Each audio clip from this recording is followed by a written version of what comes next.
Something is breaking, and most parents don't even see it. In classrooms filled with test scores, checklists, and praise for performance, our children are learning one dangerous idea. Your worth depends on how well you do. They're applauded for achievements, handed medals for just showing up, but no one's teaching them what really matters. We are raising kids who fear failure, who rely on praise to feel okay, who ask themselves quietly, if I'm not impressive, do I still matter? Grades can't answer that question. Neither can medals, and schools aren't built to teach it. But we can, and that lesson begins at home. Before we can teach a child to value themselves, we need to understand what shapes that sense of self in the first place. Self-esteem feels good when it's there. It rises when your child wins, performs, achieves. But it's fragile. It depends on results. The moment they mess up, it disappears. Self-worth is different. Self-worth says, I matter. Even when I fail, even when I lose, even when no one's clapping. It's the steady foundation underneath the highs and lows of life. Without it, your child becomes emotionally dependent on performance. And right now, that's exactly what we're seeing. In a 2021 study published in JAMA Pediatrics, rates of anxiety and depression in children surged, especially in high-performing schools. Kids are reporting fears of being average, disappointing their parents, or not getting into the right university. When a child's sense of value depends on performance, it's easy to mistake anxiety for ambition. They chase praise, fear failure, crumble under pressure. This isn't ambition, it's anxiety in disguise. And often it starts with good intentions. We often think self-worth is shaped only by praise. But the truth is, children can lose it in two very different ways. Some are smothered in approval, told they're the best no matter what. Others are met with constant criticism, comparison, or silence. One leads to fragile egos, the other to quiet shame. Different routes, same destination, a child who doubts their own value.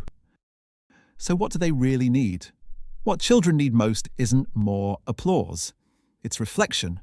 They need us to notice who they're becoming, in character. Instead of, you're amazing, we might say, I saw how hard you kept trying, even when it was tough.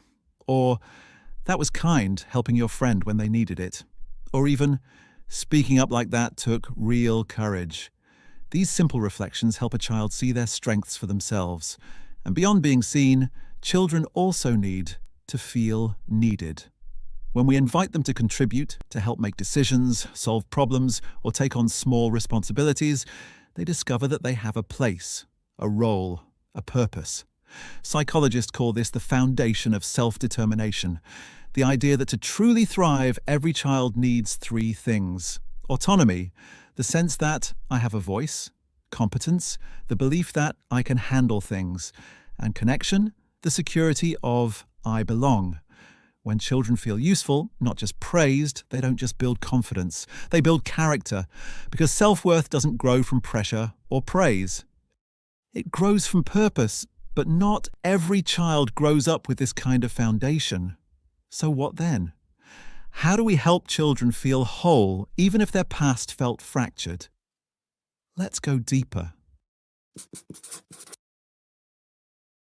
Let's be honest, not every child grows up with calm, attuned parents. Many face chaos, pressure, or disconnection.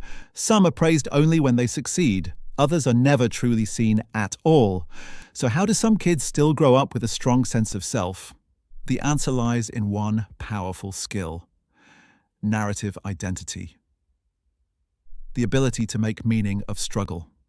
Psychologists call this the inner story a child tells themselves about who they are and how they became that way. It's not about ignoring pain. It's about shaping it. A child who thinks, I failed, so I'm worthless, gets stuck. But a child who learns to say, I failed and I learned I can try again, starts building something deeper. Resilience with meaning. This kind of reflective thinking doesn't require a perfect childhood. It requires safe spaces to reflect, process, and grow. And that's where we, as adults, come in. Whether you're a parent, teacher, or mentor, you can ask, what did this experience teach you? What surprised you about how you handled that? If this was a chapter in your story, what would it be called? These aren't just soft questions. They help a child rewire their understanding of setbacks.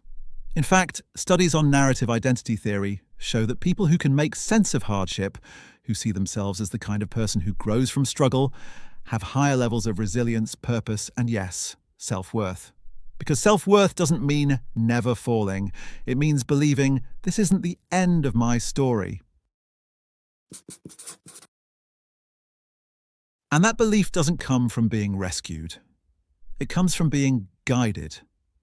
We can't rewrite our child's story for them, but we can teach them how to become the author. By helping them reflect, make sense of setbacks, and find meaning in the mess, we give them more than advice. We give them tools for life. Because at the end of the day, our job isn't to protect them from struggle, it's to help them walk through it with self-awareness, self-compassion, and the quiet confidence that their story is still being written. So if you do one thing after this video, let it be this. Give your child the gift of reflection. Help them make sense of what they're living. Turn their hard moments into human moments so they don't just remember what happened, they understand